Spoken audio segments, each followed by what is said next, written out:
70 शब्द प्रति मिनट शुरू। सुप्रीम कोर्ट ने लोकमन शाह बनाम पश्चिम बंगाल राज्य के वाद के साथ निर्णीत पश्चिम बंगाल राज्य बनाम लोकमन शाह के मामले में अभियुक्त द्वारा कारित हत्या को हत्या का विरलतम प्रकरण मानने से इनकार करते हुए उसके मृत्यु दंड को आजीवन कारावास में परिवर्तित कर दिया। इस वाद के तथ्य कलकत्ते में दिनांक 18/3/1984 को घटित सांप्रदायिक दंगे से संबंधित थे। उक्त तिथि को होली के दिन एक मस्जिद की तोड़फोड़ को लेकर एक संप्रदाय के लोग दूसरे संप्रदाय के लोगों से बदला लेने के उद्देश्य से कलकत्ते के फतेहपुर ग्राम सड़क पर रक्त के प्यासे घूम रहे थे। इस दौरान अभियुक्तों ने, जिनमें एक नासिम व दूसरा लोकमन शाह था, वहां के एक IPC deputy commissioner police officer Vinod Kumar Mehta तथा उनके सुरक्षा गार्ड की उस समय हत्या कर दी जब वे अपनी जान बचाने हेतु दो अलग अलग मकानों में घुसकर शरण ले रहे थे। दोनों अभियुक्तों ने अपने अपराध की स्वीकारोक्ति की, जिसके आधार पर नासिम को मृत्यु दंड एवं लोकमन शाह को आजीवन कारावास से दंडित किया गया, जिसकी संपुष्टि कलकत्ता उच्च न्यायालय ने कर दी। दोनों ही ने इसके विरुद्ध उच्चतम न्यायालय से अपील की।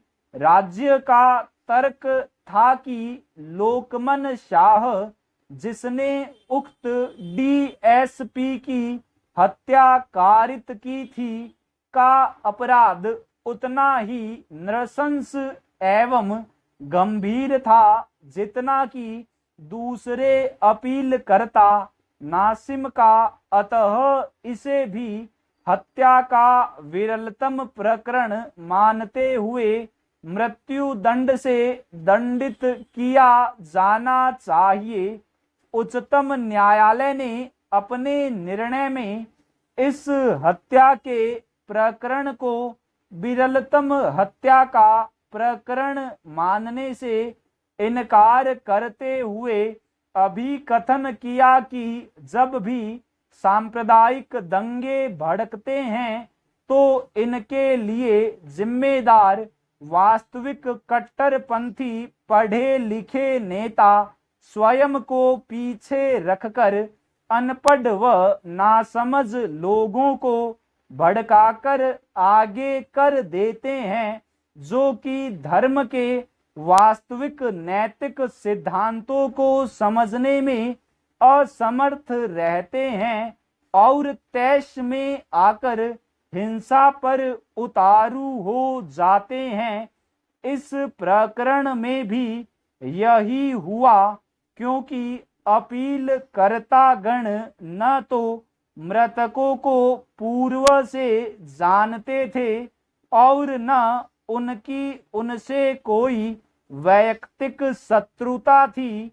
केवल धर्मांधता के जोश में आकर वे सड़क पर विपरीत संप्रदाय के लोगों के प्रति हिंसक हो गए।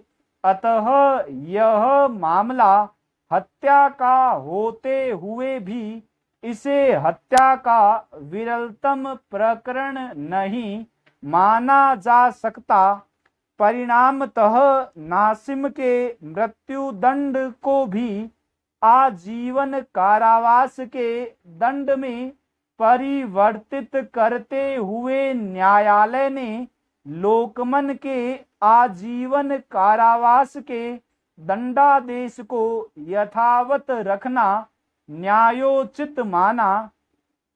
मनोहर लाल उर्फ मुन्ना बनाम दिल्ली राज्य के वाद में 2 अभियुक्तों ने 4 लड़कों को उनकी मां की उपस्थिति में जिंदा जला दिया।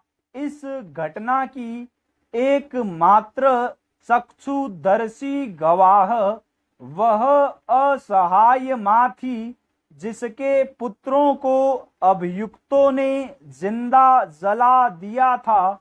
यह घटना श्रीमती इंदिरा गांधी की सन 1984 में हुई हत्या से दिल्ली में उत्पन्न दंगों से संबंधित थी, जिसमें अनेक निरपराध सिखों को अपनी जान गंवानी पड़ी। स्टॉप।